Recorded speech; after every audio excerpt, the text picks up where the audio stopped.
Cet été, les apéros du jeudi reviennent au château du Grand Jardin à Joinville. Venez déguster les produits du jour et vous rafraîchir dans une ambiance musicale et conviviale. Boy, boy, can you get it down? Come on, good boy, boy, you should be enough. La bohème, la... Et si vous réservez 48 heures à l'avance, obtenez un avantage sur votre soirée.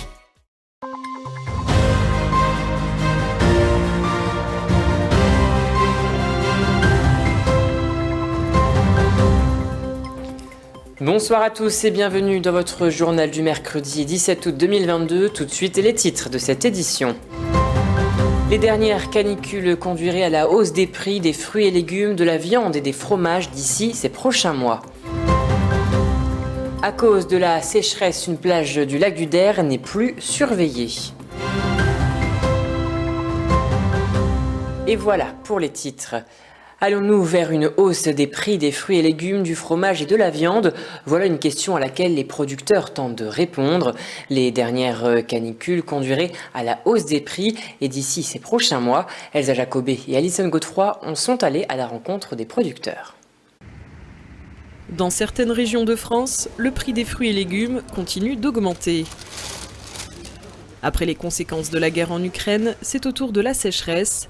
Le manque de pluie de ces derniers mois affecte les récoltes des producteurs locaux, ce qui devrait d'ici ces prochains mois entraîner une hausse des prix. Après, nous, on n'a pas monté essentiellement nos prix pour l'instant.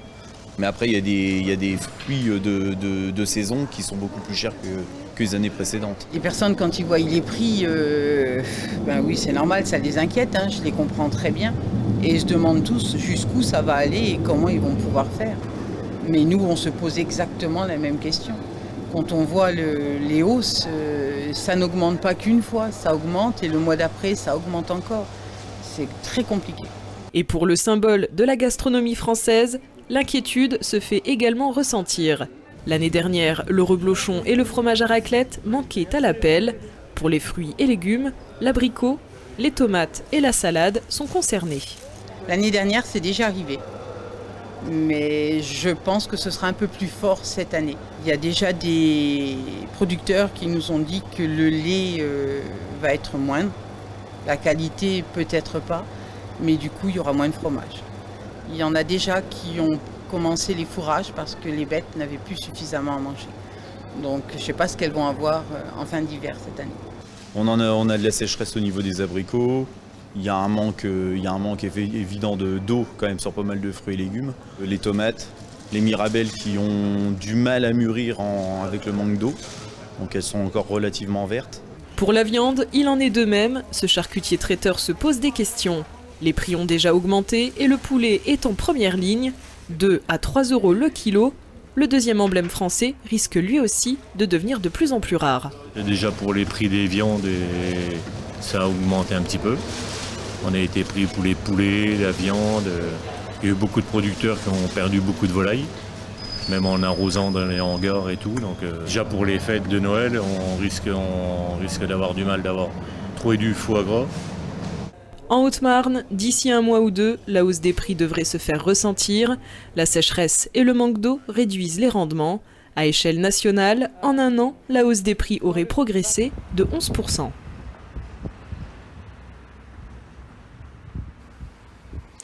Et passons à présent au chiffre du jour qui est de 300.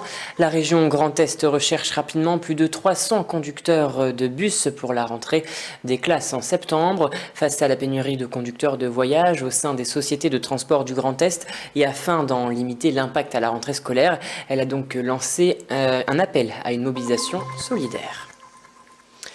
Au lendemain de l'annonce de la plage de la Cornée du Der était bien vide ou presque, cet espace de baignade à Sainte-Marie-du-Lac-Nuisement n'est plus surveillé par les maîtres nageurs sauveteurs depuis hier, ce mardi 16 août. Les lignes d'eau ont été enlevées, les bassins ne sont plus balisés, mais y nager reste encore autorisé. Les raisons ne sont pas sanitaires ni même dangereuses, mais bien naturelles. Un reportage de Florent Arnold. Au lendemain de l'annonce, la plage de la Cornée du Der était vide, ou presque. Cet espace de baignade à Sainte-Marie-du-Lac-Nuisemont n'est plus surveillé par les maîtres nageurs sauveteurs depuis ce mardi 16 août. Les lignes d'eau ont été enlevées, les bassins ne sont plus balisés, mais y nager reste autorisé. Les raisons ne sont pas sanitaires ni même dangereuses, mais bien naturelles. On observe le phénomène assez naturel du niveau du lac du Der qui a bien descendu après le 15 août. Donc là, on est en période de restitution de l'eau du lac dans la Marne. Donc on perd grosso modo 3 à 4 cm d'eau par jour. Donc c'est pour ça qu'on arrive à cette situation après le 15 août à un niveau très très bas au niveau de la cornée. Et vous voyez la ligne d'eau est bien au-delà de l'ensablement. On arrive maintenant sur les argiles. Donc c'est pour ça qu'on a pris la décision d'arrêter la surveillance pour pouvoir rapatrier les surveillants de baignade sur des plages beaucoup plus agréables à l'heure actuelle pour la pratique de la nage et de la natation. Les rares baigneurs avaient remarqué des changements, mais malgré la non-surveillance et l'argile sous leurs pieds, moins agréable que le sable fin, ils trouvent toutefois des avantages à continuer de s'y baigner. C'est bien, on peut s'amuser. On peut aller plus loin que ce qu'on va d'habitude. Puis on a bien vu que l'eau se retire, quoi, parce que on voit là où c'est humide, quoi, c'est vaseux, ça dérange pas spécialement les enfants. Après, ça n'empêche pas de se baigner, hein, mais il y a personne au moins. On est super calme, on a de l'espace. Donc on voit les enfants de loin, pas besoin de trop surveiller, oui, c'est bien. Ils peuvent aller loin sans qu'on s'inquiète, ils ont le pied loin, donc du coup, c'est avantageux sur le coup pour les enfants. Si les inondations de l'année dernière avaient englouti entièrement la plage sous les eaux, ce phénomène inverse de retrait n'est pas rare, il est même plutôt récurrent. C'est un phénomène complètement normal sur la gestion du lac du Der, puisque le lac du Der, par définition, redonne l'eau toute la période estivale dans la Marne. Donc là, on subit cette baisse normale de 3 cm. Donc effectivement, on a eu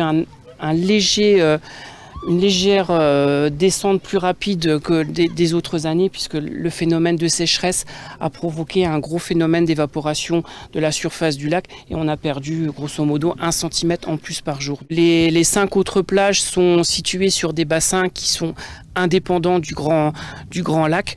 Donc c'est pour ça que la seule plage qui subit cette grosse descente d'eau est la plage située sur le bassin principal du lac. Les baigneurs n'ont ainsi pas d'inquiétude à se faire, les 5 autres plages bordant le lac resteront bien ouvertes et surveillées. Celle de la Cornée du Der, elle, reste évidemment accessible à la baignade, à vos risques et périls. Et voilà, c'est la fin de cette édition. Merci à tous de l'avoir suivi. Dans un instant, vos prévisions météo de demain, présentées par Alison Godefroy, suivies de la météo des plages. Je vous souhaite à tous et à toutes une très belle soirée.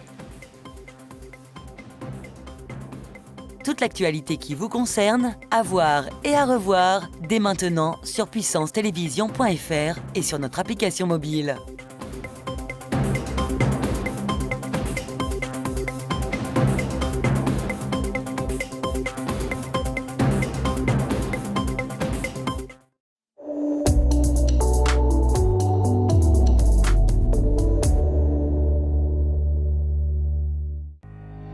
Bonsoir à tous, bienvenue dans votre bulletin météo.